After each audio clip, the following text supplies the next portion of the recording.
if you could transport yourself, life advice, what life advice would you give that kid now? How do you say it? Less stubborn. Like, I was very stubborn, and I always thought I was right. So I think it kind of slowed down my progression, because some sports I took time to understand that I was wrong. And it's a bit technical, but I would say that maybe trying to view things in different angles, I would say, and be more open-minded about some sports, you know. I always thought that, there is one way to play it, and sometimes, you know, you get other kind of visions who, you know, it's not necessarily, you don't think it's necessarily true, but once you open your mind, maybe you find some truth in about every kind of opinion. So you're talking there about developing the ability to take on board constructive criticism from friends or peers or people you respect. Yeah, kind of. Being more like open to criticize. Yeah. I was very at big ego. I think I still have a big ego, but I think more open to critics, and something. So now you can see that by doing that you can develop and grow. Where back then you didn't realize it was actually stunting your growth. Yeah, exactly. Yeah. Talk a little bit about ego then. How important is ego?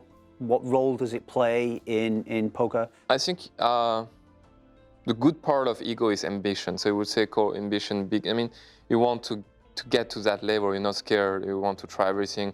You're not like something who's like, oh, I can never do it. So it's good part of ego. But there's some kind of bad part of ego who makes you think you're invincible, and who make you, you know, jump into, you know, the wrong spots and doing the wrong stuff because you have too much ego, you know. And I think it's good to have a balance of both, you know, to find the right thing. I think it's good to have ego, but not too much, you know. There is good part of ego and wrong part of ego, and try to find out which is which. And just moving forward to where you are today, are you a goals-orientated person at all? Are you a goals-oriented? Do you set goals every year? No, I never set goals. I mean, because you said like you're very chilled out and relaxed. I never have goals. I try to achieve the most I can, but I never really have preset goals. Okay, I'm going to put you on the spot here now, Rui. Okay, so you intimated there that at some point now you're getting older, you're already at the highest stakes in the game, this never-ending game.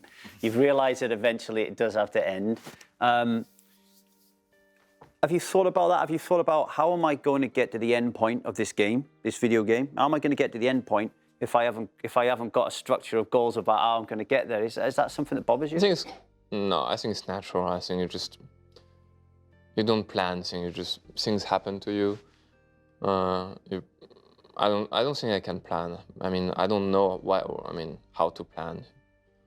I think I'm probably playing, you know, already pretty high stakes, maybe the higher stakes. One of the highest in the world, stakes in the world, and we just see from here. So I don't know. Hope to stay there as long as I can.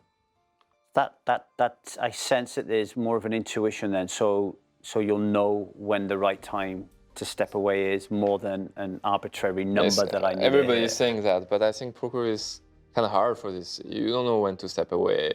It's very hard to change, because all the top players were like very good in one thing, poker, and if you want to change something, you're gonna be very bad in the other thing.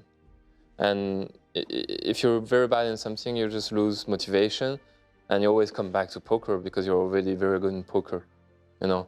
Right now I cannot do a normal job, so maybe, you know, I don't know many poker players, especially the higher stakes one, who just go and work in just normal company. It's very hard.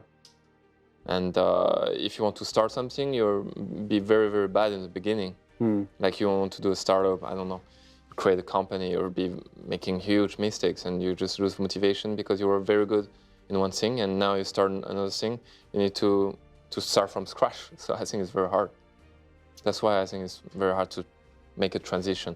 It's funny with poker, isn't it? Because just picking on football a little bit, the professional footballers, they never want to retire. They're forced to because they get too old, they get too slow, they have injuries. Yeah.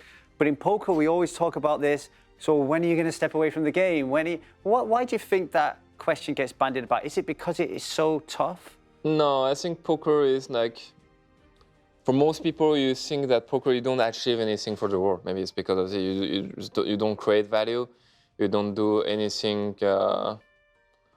Maybe it's like kind of sports, but in sports, at least you just inspire people. Maybe you entertain people, on TV and stuff like this, and it's good for health.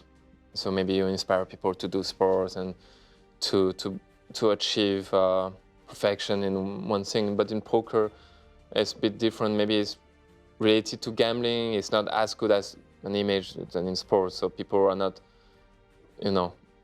not as much as inspiration as sports players. So they want to do something that inspire people, maybe, or maybe something that change the world, or maybe something that helps the world somehow. I mean, maybe. But I do think that poker is still doing something, It's like a lot of people love this game. It's like a good entertainment for many players. And it's a good part of gambling, I think. I am Rui Cao. I am high stakes poker.